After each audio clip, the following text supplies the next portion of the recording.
ñu ne dañuy noppi léegi parce que am ci solution état bi amul solution ci benn problème ci benn fléau ci réew mi. et loolu mooy dëgg parce que solution dafay laaj xam-xam.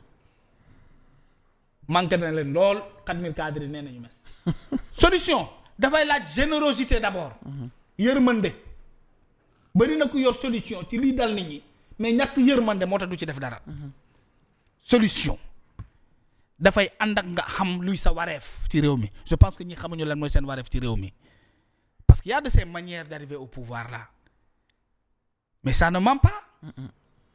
Il y a des gens qu'on a parachutés directement dans des directions jamais ils n'ont eu un salaire dans des ministères devenus députés sans compétence aucune arriver dans ces postes là avec une colère à exploser contre des gens qui étaient là ngay ñëw ci nguur gi déclencher une machine judiciaire pour détruire ay nit.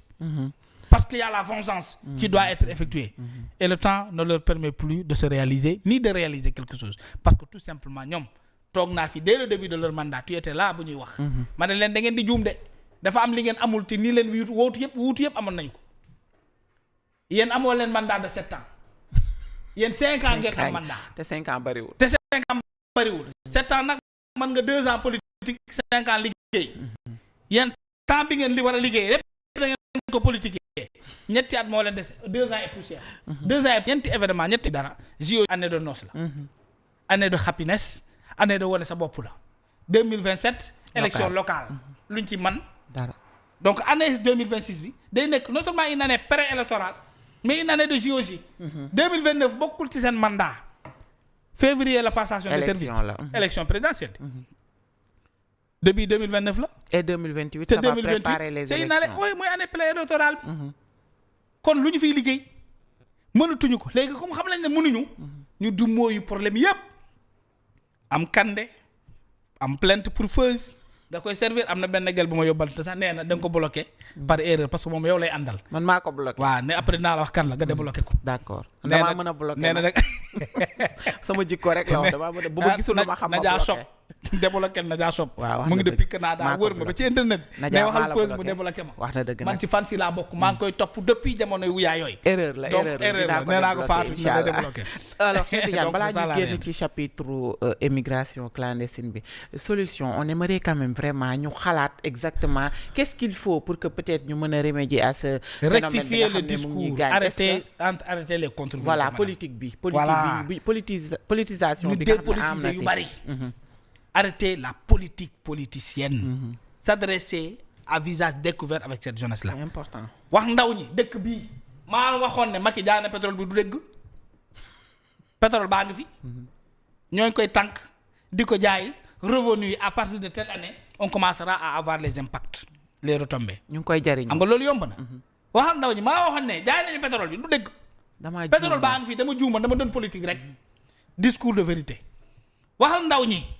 Avec ce pétrole-là, que Macky Sall avait ouvert des écoles de formation professionnelle liées aux dérivés du pétrole. Ci pétrole bi mën nga ci am matière bu bees bu la mën a may yëre. ci pétrole bi mën nga ci am ay mbuus. ci pétrole bi mën nga ci defar ay câbles. ci pétrole bi mën nga ci defar lii ak lii. les dérivés des milliers de métiers avec le pétrole. Que l'école de Macky Sall se trouve ici. Que des gens sont formés. Toute personne intéressée par ces métiers-là ñëw leen ñu former leen. C'est le discours de la vérité. ne ndaw ñi pas faire comme Serigne Gueye.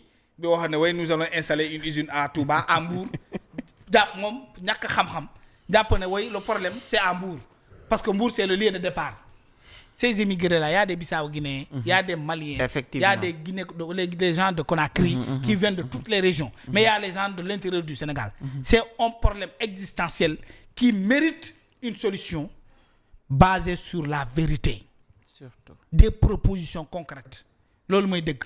L'agriculture mais Macky il était ingénieur quand Macky te crée ce qu'on appelle le 3FPT formé la état formé la ba nga am qualité am compétence parce que du amoo chance nekk journaliste ni feuse amoo chance nekk peut-être avocat wala leneen mais mu ñëw jàngal la métier ne la léegi boo jàngee sa métier bii da ngay toog nekk man de mën naa am naa qualification bii waaye mënuma ko exploiter parce que c'est pas les moyens. Macky woo la ne la demal FONGIP demal ci banque mu àll.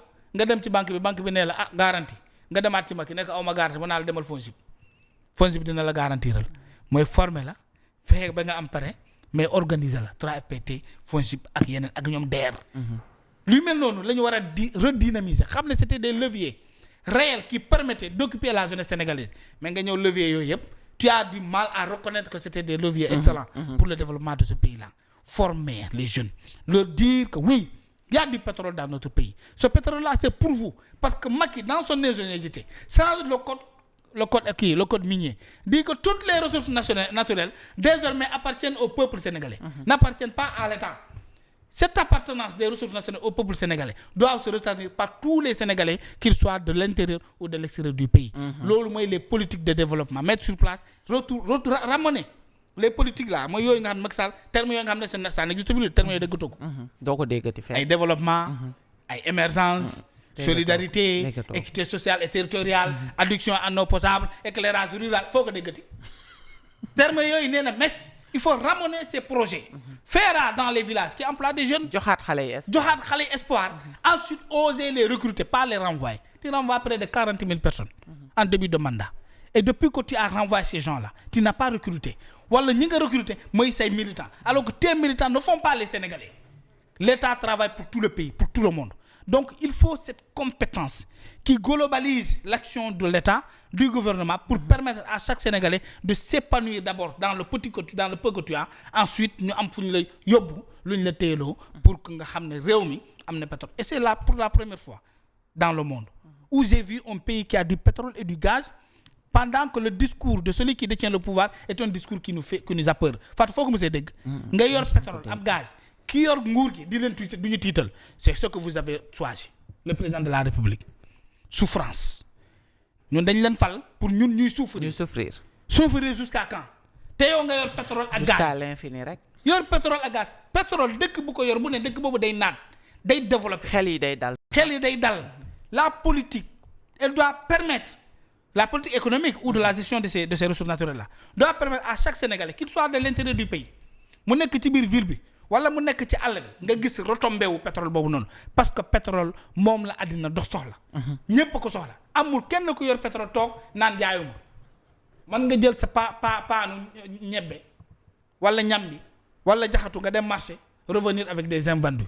Avec le pétrole, c'est pas possible d'avoir des invendus. Tout ce qui est exploité est vendu. Donc, il faut véritablement que l'État mette sur place une politique d'équité sociale et territoriale. Équité sociale mooy permettre kenn ku nekk fi nga mënta nekk ngay sentir la présence de la main de l'État.